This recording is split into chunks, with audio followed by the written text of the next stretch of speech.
नमस्कार, आप देख रहे हैं BRJ टीवी जनता की आवाज़। मैं हूँ आपके साथ राजेश कुमार। आज मुजफ्फरपुर जिले के सरिया प्रखंड में मोती चौक के करीब पहुँचे हुए हैं। यहाँ पे आज रघुवंश बाबू का जन्मदिन मनाया गया है और हमारे बीच मौजूद है राम बाबू साहब, पूर्व प्रखंड अध्यक्ष सरिया जिला महासचिव के मौजूद हैं। इनसे कुछ जानेंगे कि हमारे रघुवंश बाबू 13 सितंबर 2020 एज 74 न्यू दिल्ली इंडिया में संसद भवन पे एक भाषण के रूप में बोले हुए थे कि हमारे समाज के जो भी लोग हैं वो जागरूक हो जाए। आरजेडी के जो भी कार्यकर्ता थे उस समय से एक्टिव हो करके काम करने लगे। हम इनसे जानेंगे, उनके विषय में जानेंगे कि ये क्या कहना चाह रहे हैं रघुवंश बाबू के विषय में। तो सर, आप बताएंगे कि जो हमारे रघुवंश बाबू जो सांसद बने हुए थे उस समय से और जो 2020 में जो उनका डेथ हुआ उसके कार्यकाल में उनका क्या कार्यकाल रहा? देखिए, डॉक्टर रघुवंश प्रसाद सिंह जी के बारे में अगर कुछ भी कहा जाए, जितना भी कहा जाए वो कम ही होगा। रघुवंश बाबू के हम लोग सच्चे अर्थ में शिष्य हैं। गुरु शिष्य की तरह हम उनके साथ व्यवहार करते थे, क्योंकि वो उसके लायक भी थे। और उनके नज़दीक बैठने पर जो भी खिस्सा कहानी वार्तालाप भी होता था उसमें से भी ज्ञान टपकता था, अनुभव टपकता था।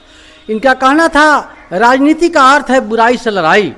आज अफसोस के साथ कहना पड़ रहा है कि रघुवंश बाबू के पदचिन्ह पर चढ़ने वाला कोई व्यक्ति नहीं, उनके आदर्शों को अपनाकर कोई नेतृत्व करने वाला आदमी अब है ही नहीं। उन्होंने कहा था कि राजनीति का मतलब बुराई से लड़ाई, बुराई से लड़ाई जो लड़े राजनीति उसको राजनीतिज्ञ उसे कहते हैं। दूसरा, उनका कहना था कि संगठन का मतलब काम का बंटवारा, संगठन का मतलब काम का बंटवारा कर दो, संगठित होकर किसी काम को किया जाता है तो काम के अंजाम आसानी से दिया जा सकता है। ये कहना था डॉक्टर रघुवंश प्रसाद सिंह जी का। और इसी लाइन पर चल के जब से हमारे पार्टी आरजेडी के लोग रघुवंश बाबू के बताए हुए रास्ते को अपनाया तो बहुत ऊंचाई तक जाने का काम किया। 2002 से और उससे पहले भी संगठन में के मामले में एक बहुत ही अच्छा संगठन करता थे।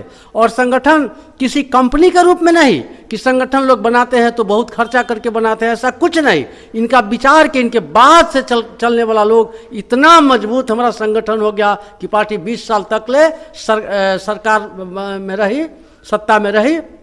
तो रघुवंश बाबू एक अच्छे संगठन करता थे, अच्छे समाजसेवी थे और देश के पैमाने पर डॉक्टर राम मनोहर लोहिया और कर्पूरी ठाकुर के बाद अगर सच्चे समाजवादी नेता थे तो थे डॉक्टर रघुवंश प्रसाद सिंह जी। हम इनके कृतित्व को कदापि नहीं भूलेंगे और मेरा प्रयास होगा कि इनके बताए हुए रास्ते पर चले, क्योंकि भरोसा है कि इनके बताए हुए रास्ते पर चलने वाला व्यक्ति कभी रास्ता भटक नहीं सकता। इनके कार्यकर्ता जो थे किस ढंग से उनके कथानुसार काम करते थे? इनके कार्यकर्ता जो भी थे दिल से जुड़ा रहते थे।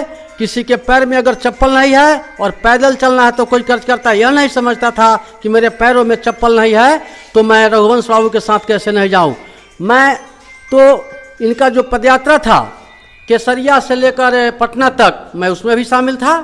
शराबबंदी के खिलाफ पदयात्रा किए, उसमें भी शामिल थे। भिक्षा पात्र भगवान बुद्ध के जो लाना था बाहर से, उसमें भी हम साथ थे। तो कार्यकर्ता लगता था कि मैं किसी अपने से अपने करीब लोग के साथ चल रहा हूं। और कार्यकर्ता टोटल इन्हें नेता नहीं अपना गार्जियन के रूप में मानता था। और ये भी किसी भी कार्यकर्ता को अपने घर परिवार के सदस्य तनिक भी कम नहीं मानते थे। इसलिए कार्यकर्ता जो संगठित होते थे और इनके बात विचार भावना से काफ़ी ओत प्रोत और उत्साहित हो जाया करते थे। इसलिए रघुवंश बाबू को हम लोग इसी नज़र से देखते हैं कि ऐसा संगठन करता, ऐसा समाजवादी दृष्टिकोण से।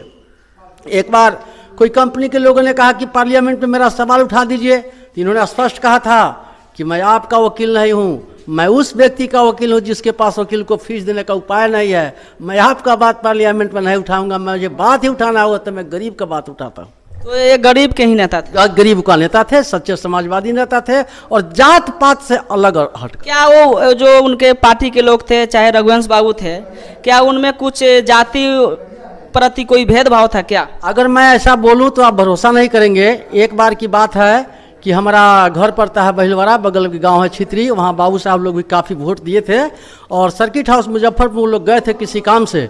सारे उन लोगों के बात सुनने के बाद और मेरे जैसा छोटा कार्यकर्ता जो मैं उनके जाति का नहीं हूँ, फ़ोन लगा करके पीए से हमसे पूछे कि ये लोग इतना इतना काम लेकर के हैं राम बाबू, तुम जाके देखो और समझ के समझाओ कि क्या करना चाहिए क्या नहीं करना चाहिए।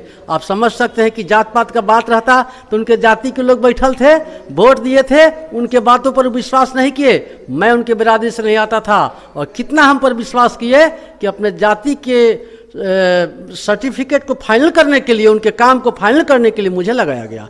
कौन कहता है कि रघुवंश साहब जात पात करते थे? ऐसा कभी नहीं करते थे। धन्यवाद। इनका बातों से ऐसा लग रहा है कि समाज में अभी भी इनके जैसा समाज सेवी है जो कि रघुवंश बाबू के कथा हिसाब से ये चल रहे हैं और इनका आज जयंती मनाया गया है। इनके लिए बहुत बहुत शुक्रिया। BRJ टीवी जनता की आवाज़ अवधेश कुमार के साथ।